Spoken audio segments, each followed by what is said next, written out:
할렐루야. 오늘도 말씀을 깨닫는 지혜와 응답받는 기도의 은총이 우리에게 넘치게 될 줄을 믿습니다. 오늘 본문 말씀은 이렇게 시작합니다. 10사람이 기브아에 와서 사울에게 말하여 이르되 다윗이 광야 하길라산에 숨지 아니하였나이까. 지난번에 우리가 성경을 살펴봤을 때 그일라를 구원했을 때도 그일라 사람이 이 다윗을 밀고 와죠. 사울에게. 오늘도 이 사해 서쪽 지역인데 여기가 10이라고 하는 곳인데 여기 거주하는 사람이 사울이 머물던 그 기브아라는 곳까지 찾아가서 다윗이 하길라산에 숨어 있다라고 말해요. 이 길이가 어느 정도 되면 한 80km 정도 되는 거리입니다. 한 80km 되는 정도 되는 거리를 밀고 하러 가고 왕은 그 소식을 듣고 3,000명의 군사를 뽑아서 이 다윗을 죽이고자 이 10광야로 내려옵니다. 이러한 상황 가운데에서 3절, 4절, 5절을 보시면 사울이 광야 하길라산 길가에 진치고 다윗은 광야에 있고 그 다음에 다윗이 정탐꾼을 보냅니다. 이전에는 그냥 도망만 다니고 도망 다니다가 미친 척도 하고 막 여기저기 떠돌던 다윗이 이제는 정탐도 하고 그 다음에 저 왕이 어떻게 쫓아올까 하는 이 전략도 세우죠. 이 다윗이요 그냥 마냥 쫓기기만 하는 게 아니라 하나님께서 지금 다윗의 세력을 점점 체계를 잡아가고 강성하게 하시는 모습을 우리는 볼 수가 있습니다. 그러면서 이 7절에 보시면 다윗과 아비새가 밤에 그 백성에 나아가 본즉 사울이 진영 가운데 누워 자고 창은 머리 곁 땅에 꽂혀 있고 아브넬과 백성들은 그를 둘러 누웠는지라. 낮에 정탐한 다음에 밤에 또 뭐 한 거예요? 밤에 또 이제 보는데 사울은 항상 이 창을 자기 옆에다 두고 잡니다. 왜냐면 언제든지 이 창을 빼서 자다가 일어나서 창을 빼서 자기 마음에 안 드는 사람을 죽이려고 그러는 거예요. 이 하나님께서 왕에게 주신 생사의 여탈권을 정의를 위해서 쓰는 게 아니라 자기 자신을 위해서 자기 왕권을 위해서 쓰는 게 사울이었다라는 것이죠. 그래서 8절에 아비새가 다윗에게 이르되 하나님이 오늘 당신의 원수를 당신의 손에 넘기셨나이다. 그러므로 청하오니 내가 창으로 그를 찔러 단번에 땅에 꽂게 하소서. 내가 그를 두 번 찌를 것이 없습니다. 다윗과 함께 있던 이 아비새가 다윗에게 말하는 거예요. 저 지금 사울을 죽이기에 이만한 기회가 없습니다. 이거 우리 고민할 필요도 없습니다. 이 창을 두 번 꼽을 것도 없어요. 그냥 가서 한 번에 딱 꼽아서 사울을 죽이기에 너무 딱 좋은 순간이라고 말하는 거예요. 아비새라는 사람이 능력도 있고 용맹하니까 이렇게 말했겠죠. 이게 성경에 이렇게만 기록돼서 그렇지 다윗에게 뭐 이렇게만 말했겠습니까? 생각해 보십시오. 다윗, 하나님이 당신을 정말 사랑하고 당신을 이스라엘의 왕으로 세우신 거예요. 그러니까 이거 기회 아닙니까? 기회. 불침번도 잠들었지. 왕도 저거 뒤척임 없이 그냥 막 저렇게 푹 자고 있지. 이거는 분명히 하나님이 주시는 기회예요. 이건 하나님 뜻이거든요. 이 기회를 절대로 놓치지 마세요.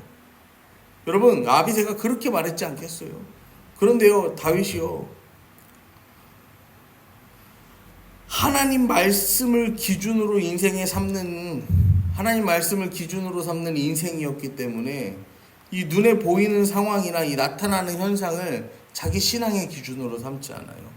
그래서 9절에 다윗이 아비새에게 이르되 죽이지 말라. 누구든지 손을 들어 여호와의 기름 부음 받은 자를 치면 죄가 없겠느냐. 다윗이 죽이지 말라고 해요.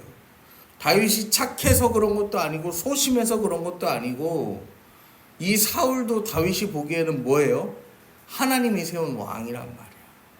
하나님께서 자신에게도 기름 부음을 부어주셨지만 아직은 이 하나님의 시간표는요 다윗의 때가 아니라는 거예요.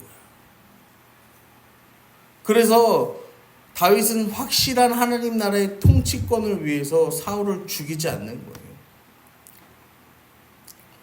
그리고 11절에 보시면 내가 손을 들어 여호와의 기름 부음 받은 자를 치는 것을 여호와께서 금하시나니 너는 그의 머리 곁에 있는 창과 물병만 가져가.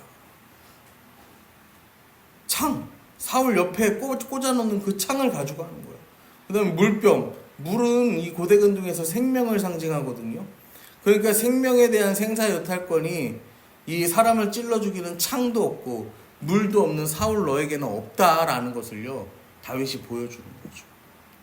그리고 12절에 다윗이 사울의 머리 곁에서 창과 물병을 가지고 떠나가되 아무도 보거나 눈치채지 못하고 깨어있는 사람도 없었으니 아무도 그걸 몰라요. 이는 여호와께서 그들을 깊이 잠들게 하셨으므로 그들이 다 잠들어 있었기 때문이라. 여러분, 그러니까 지금 이 상황은 1절부터 이 12절이 되기까지 이 모든 상황은요 하나님의 뭐였던 거예요? 시험이었던 거예요. 다윗을 향한 하나님의 테스트였던 거예요. 하나님이 만들어 놓은 함정이었던 거죠.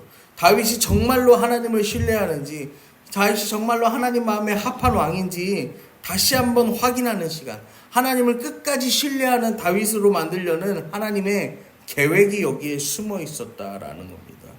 사랑하는 성도 여러분, 다윗은요 하나님 마음에 합한 자로 하나님을 기쁘시게 하는 인생이었어요. 그에 반해서 사울은 하나님 마음에 벗어나서 하나님을 근심케 하며 슬프게 하는 사람이 사울이었다라는 것입니다. 다윗은 그 수많은 인생의 고난 끝에 하나님의 영광을 실현하는 그 도구로 쓰임받지만 사울은 끝끝내 하나님으로부터 버림받고 그 일생을 비참하게 마감하게 됩니다. 여러분, 이 사울과 다윗 사이에 그들의 인생이 이렇게 차이나는 이유가 뭐냐면요, 영성이에요. 영성.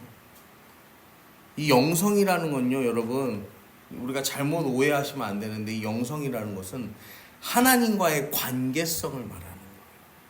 하나님이 누구신가를 아는 바, 그 하나님과 교제하고 하나님 음성을 듣고 하나님 인도를 받는 사람, 그 사람이 영성에 있는 사람이에요. 어제 저녁에 우리 아이들이랑 밖에 나가서 8시가 넘어서 한 9시까지 산책을 했습니다. 그래서 막 하는데 예슬이가 갑자기 그러는 거예요. 여기 포레나 어린이집 앞에 아빠 저기 지섭이 사진이 있어. 막 이래서 가서 막 지섭이 사진, 준섭이 사진, 막 선빈이 사진, 이 도겸이 막 이 사진을 막 봤어요. 그러니까 예모가 갑자기 지섭이를 부르러 가재. 그러더니 예슬이가 지섭이 몇 층이지? 막 이러면서 이렇게 하더니 불이 켜져 있어 이러는 거야. 그래서 가서 둘이 막 지섭아, 준섭아. 그래서 막 부르는데 들리겠어요. 그게 19층에. 왜냐면은 보니까 창문도 요만큼 열어놨어. 그래가지고 안 들리게 생겼어. 그러니까 예모가 잠깐 있다가 내가 우주까지 소리가 닿게 해볼게. 그러더니 이렇게 하고 바닥에 숙이면서 올라오면서 이렇게 하는 거야. 지섭아 이렇게 하는 거야. 그래서 예모가 부르는데 그래도 안 돼. 그래서 안 들리나 봐. 나중에 만나면 얘기하자. 이제 그러고 갔어. 그러더니 이제 막 또 산책을 하다가 요 앞에 효성타운에 예담이네 어린이집이 이제 그 목사님 사모님이 사셔요. 저기 사셔. 그러니까 예모가 또 그러는 거야. 그러면 저길 가자 이번에는. 또 그러는 거야. 거기 가갖고 그 목사님 사모님 사는 동 앞에 가서 이제 예모가 목사님 하고 또 한참 불렀어. 근데도 이제 목사님이 안 들리셨나 봐. 그러니까 예모가 목사님이 주무시나? 그러는 거예요. 주무시나 보다. 그러니까 그런데 원래 이렇게 깊은 잠을 자는 건 내가 만화에서나 봤지 보통 이렇게 막 시끄럽게 부르면 사람들은 다 일어나는데 이제 그런 얘기를 하는 거예요. 여러분, 제가 이 말씀을 왜 드리냐면요, 사람들은요 다 자기가요 하나님을 부르고 하나님을 찾는다라고 생각해요. 그런데요 하나님은요 응답하지 않으신다라는 생각도요 동일하게 한다는 거예요. 내가 이렇게 열심히 불렀는데 하나님 왜 듣지 않으시나? 하나님 멀리 있어서 안 들리나? 아니면 하나님이 주무셔서 안 들리나?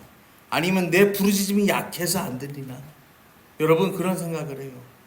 왜냐면 이 역대상 10장 13절 14절을 보면요 사울이요 어떤 사람인지를 굉장히 간략하게 성경이 보여주는데요, 사울이 죽은 것은 여호와께 범죄하였기 때문이라고 성경은 말합니다.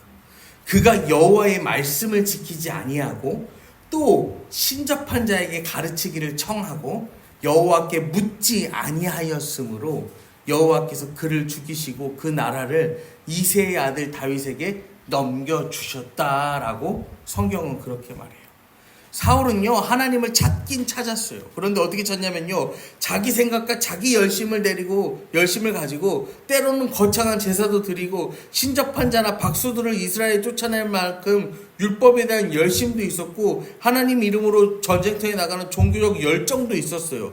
그런데요, 시간이 지나면서 그 모든 게요, 사울은 어땠다는 거예요? 이 자기의 왕권을 위한 도구로 생각하고요, 믿음이요, 도구로 전략해버리는 삶을 살았다라는 것입니다.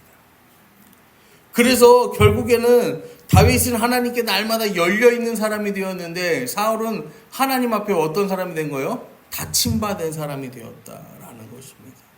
그래서 하나님께서 다윗의 삶은 열어주셨지만 사울의 인생은 닫아버리셨던 거예요. 여러분, 로마서 12장 19절에요. 예수님께서 이렇게 이 사도 바울이 우리에게 이렇게 권면합니다. 내 사랑하는 자들아, 너희가 친히 원수를 갚지 말고 하나님의 진노하심에 맡기라. 기록되었을 때 원수 갚는 것이 내게 있으니 내가 갚으리라고 주께서 말씀하시니라. 사울은요, 그 자기가 원수를 갚는 일에요 매몰되어서요, 이 자기 마음속에 끊임없이 분노와 증오의 마음을 쌓아가고 결국에는 하나님과의 관계가 단절되어 버리는 인생이 되었다라는 것입니다. 영성이요 뚝 끊어져 버리는 인생이 되었던 거예요. 여러분, 예수님께서는요 그렇게 하라고 하지 않으셨어요. 자기 몸에 십자가를 못 박는 방법을 택하셔서요, 사랑하는 법, 이해하는 법, 그를 받아들이는 법을 말씀하셨어요.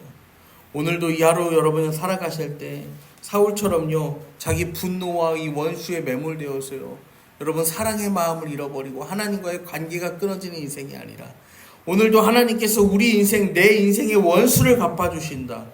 우리가 원수를 갚지 않으면, 우리가 원수를 갚으면요, 여러분 이건 사라지지 않아요. 그런데요, 하나님을 의뢰하면요, 원수가 사라지고 우리 마음에 진정한 평화가 찾아옴을 기억하시고, 우리 마음에 끓어오르는 욕망을 내려놓고 진정한 사랑의 왕, 평화의 왕으로 오신 그 예수를 오늘도 온전하게 바라보는 저와 여러분 되기를 간절히 축원합니다.